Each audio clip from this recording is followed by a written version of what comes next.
அல்லாஹ்வின் அச்சம் காரணமாக அழுகின்ற மனிதர் கறந்த பால் மடுவுக்குள் மீண்டும் நுழையும் வரை ஒருபோதும் நரகில் நுழைய மாட்டார்.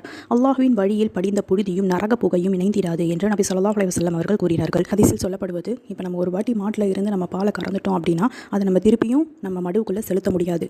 அதே மாதிரி ஒரு மனிதன் அல்லாஹ்வின் அச்சம் காரணமாக அழுகின்ற ஒரு மனிதர் கண்டிப்பாக நரகத்தில் நுழைய மாட்டார் அப்படின்னு சொல்லிட்டு நம்முடைய நபி பெருமானார் ஸல்லல்லாஹு அலைஹி வஸல்லம் அவங்க இந்த ஹதீஸின் மூலம் நமக்கு தெரிய வச்சிருக்காங்க.